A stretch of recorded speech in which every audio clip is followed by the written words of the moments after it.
Hello everyone, hope you're having a great day. Today is my little baby boy's birthday. He's 3 years old and I can't believe it went by so fast. I really can't believe it went by so fast, and I mean seriously, blink of an eye and here he is. So this is going to be his birth story as you read from below.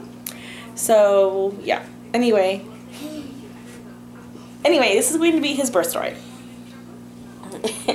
And so I guess Sam's birth story actually begins on the 28th or 9th of November. I don't know what he's doing back there. He's being crazy. Look at that. Look at that little face. Look at that little nose. Look at the little nose. Anyway, that's when it begins. I broke my toe. And I went to the ER and everything, took my blood pressure, everything was fine, just, you know, it's a toe, can't do anything about it, right? Yeah, you can't do anything about toes. So I went home and it wasn't that big of a deal. And then my due date came. My due date, it was, he's being so awkward right now. My due date was December 3rd.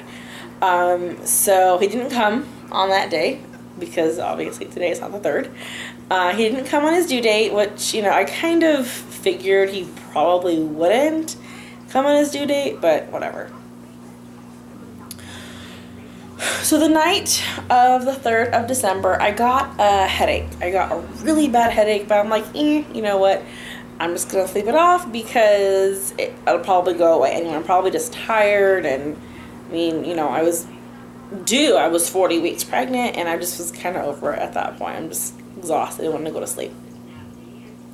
So during the thousands of times I woke up to pee that night, I still had the headache. It wasn't worse, but I still had it. It was still very, very noticeable. So I woke up the next day on the 4th, which was my dad's birthday.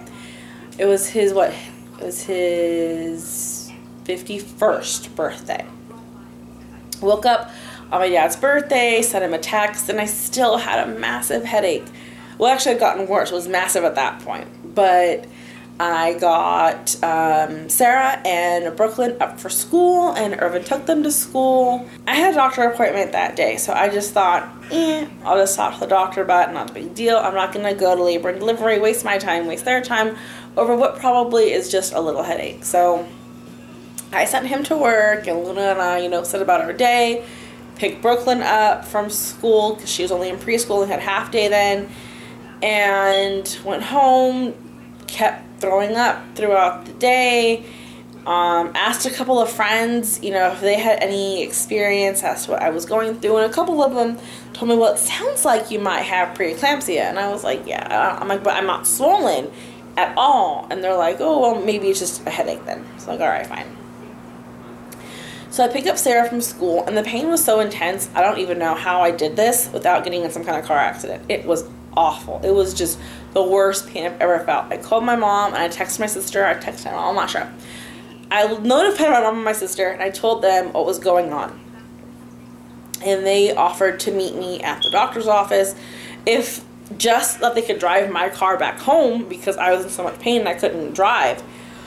And we get there, and my doctor wasn't there yet. I don't remember what she was doing, but she wasn't there. So we had to wait and wait and wait and wait and wait. By the time I was finally seen, I had thrown up a few more times. I stepped outside and threw up a few more times. And by the time I was finally called into her room and seen, my mom helped me back because I seriously could not stand. My head was hurting so bad, it hurt to stand. So my mom helped me back into the room. And the doctor walked in, looked at me, looked at my face, and she's like, are you in labor? Because you look like you're in a lot of pain. And I'm like, no, my head is killing me. And she looked down at my chart where it had, you know, my vitals for that day. And of course, they make you pee in a cup so they can check the protein in your urine. And she's like, oh, honey, I think you have preeclampsia. She's like, you need to go to labor and delivery to get blood work so we can confirm this. She's like, and since your due date was yesterday, if you do end up having this, I'm letting you know right now, 99% chance we're going to keep you and you're going to have this baby tonight, tomorrow morning, depending. I guess I found out later that if it would have been bad enough, they would have taken him by emergency C-section right away. Thankfully, though, it wasn't bad enough to where that was the case. So my mom drives my car back to her house. My sister had brought her and hers. So my mom takes my car back to her house. I had the kids with me. I already had a bag packed for them just in case, and all of that. And my sister texts Irvin and tells him, hey, it's go time. We gotta go now. So that's kind of what happens. She drives me to the doctor, the hospital. He meets us there. I think that we actually ended up arriving at the same time because I had her pull over a few times so I could throw up. And so yeah, we got there. I think he may have actually gotten there before we did. I don't really remember. Anyway, so they walk me upstairs to labor and delivery, and they take my blood and they get me in a room and everything. And they come back and they're like, no, it's definitely preeclampsia. We're going to talk to your doctor to see if she wants to go ahead and induce your labor or what she wants to do. So they come back a little while later. Maybe it's like, I don't know, 9 o'clock by now. I'm not sure. She's like, well, the on-call doctor something had happened. She had an emergency. She had to go. So it's going to actually be my doctor. And she's like, oh, well, your doctor said to go ahead and we're going to start, inducing you. We have to get you on magnesium and catheter and blah, blah, blah, blah, blah. I'd never had a catheter before, and it was horrendous. It was seriously, it didn't hurt. It was uncomfortable, and it felt like I had the worst urinary tract infection I've ever had in my entire life. So yeah, it was pretty bad. And I actually had them take it out. It was only in for 5 minutes. And I told the nurse, I'm like, no, it needs to come out of me right now. It's not working. We'll figure something out. But anyway, they started the Pitocin and the magnesium both at, I want to say 11 o'clock at night, near 11. At this point, everyone that needed to know I was in labor knew I was in labor. Or I was going to be induced, rather, I guess you could say. And yeah. So the nurse that took out, I have hiccups, sorry. The nurse that I had put in and then eventually took out the catheter was like, oh, well, like 90% of our patients end up with a catheter anyway because of magnesium or the epidural. She's like, so if you want, after you get the epidural, we'll go ahead and we'll just put the catheter back in, then you don't even feel it. And I'm like, I'm not going to get an epidural. She's like, well, you're being induced. And almost all patients that get induced get the epidural. And I'm like, I'm not all patients. So she kind of like brushed me off or whatever. But yeah. So I did ask for something for pain for my head. Didn't really work very well. I was able, though, to get a little bit of sleep. Woke up off and on. She came in and turned up the Pitocin a couple of times from what I remember, because I guess they wanted me to get delivered as soon as possible. Because as most people know, that's the cure for preeclampsia, is to deliver the baby, because I guess it's coming from the placenta. I'm not quite 100% sure how preeclampsia works. But anyway, so they wanted him to get here as soon as possible, but I wasn't exactly emergent or I had to have a C-section, thank God. So anyway, that takes us up till about 3 a.m. And I was having pretty significant contractions at that point. She asked if I wanted epidural. I told her no, because I was doing hypnobabies. I did them with the younger 2 kids. I did hypnobabies with them.